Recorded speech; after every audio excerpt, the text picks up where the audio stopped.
महाराष्ट्र की उद्धव ठाकरे सरकार ने राज्य मामलों की जांच के लिए सीबीआई को दी गई आम सहमति को वापस ले लिया है। पार्टी के राज्यसभा सांसद और प्रवक्ता संजय राउत ने सरकार के इस फैसले को जायज ठहराया है। उन्होंने कहा, एक राष्ट्रीय मुद्दे के मामले में सीबीआई के पास जांच करने का अधिकार है। सीबीआई छोटे छोटे मामलों में भी घुसने लगी है। इसके अलावा राउत ने वरिष्ठ भाजपा नेता एकनाथ खड़से के भाजपा छोड़कर एनसीपी में शामिल होने को लेकर भी निशाना साधा। कृषि कानूनों के विरोध में प्रस्ताव पास करवाने के लिए राजस्थान सरकार ने विधानसभा सत्र बुलाने की तैयारी कर ली है। जानकारी के मुताबिक सरकार नवंबर के पहले सप्ताह में सत्र बुला सकती है। इसके लिए विधानसभा अध्यक्ष डॉक्टर सीपी जोशी ने विधानसभा सचिव प्रमील कुमार माथुर से बातचीत की। माना जा रहा है कि जल्द ही विधानसभा का सत्र बुलाया जा सकता है।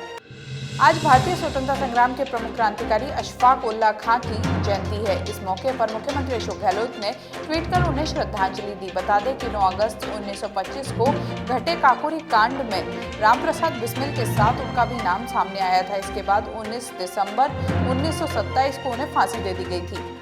चीन के साथ जारी सीमा विवाद के बीच भारत अपनी सैन्य क्षमता में इजाफा करने में लगा हुआ है। इसी कड़ी में भारतीय सेना प्रमुख जनरल एम नरवणे ने विशाखापट्टनम में स्वदेशी निर्मित एंटी सबमरीन युद्धपोत INS कवरत्ती को आधिकारिक रूप से नौसेना में शामिल किया है। इसकी खासियत है कि ये रडार की पकड़ में नहीं आता है।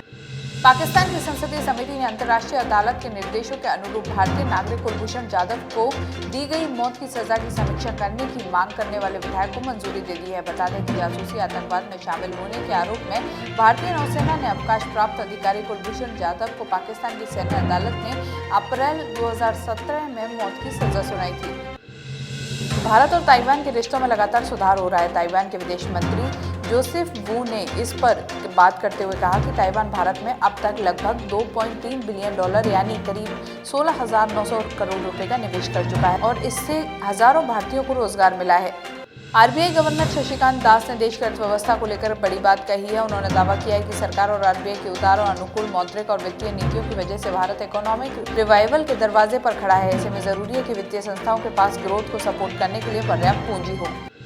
दिल्ली दंगे से जुड़े 3 मामलों के आरोपी ताहिर हुसैन को बड़ा झटका लगा है। दिल्ली के कड़कड़डूमा कोर्ट ने ताहिर हुसैन की तीनों जमानत याचिकाओं को खारिज कर दिया है। कोर्ट ने माना है कि इस स्टेज पर जमानत नहीं दी जा सकती है।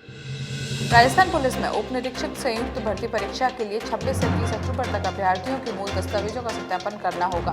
पुलिस मुख्यालय में अभ्यर्थियों को अपने मूल दस्तावेज जमा कराने होंगे। उप निरीक्षक भर्ती के लिए 2016 में अभ्यर्थियों का चयन किया गया था।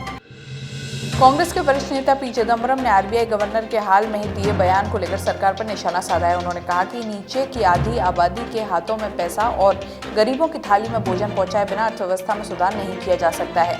चिदम्बरम ने तंज कसते हुए कहा कि काश अर्थव्यवस्था एक सर्कस का शेर होता जो रिंग मास्टर की छड़ी के हिसाब से चलता।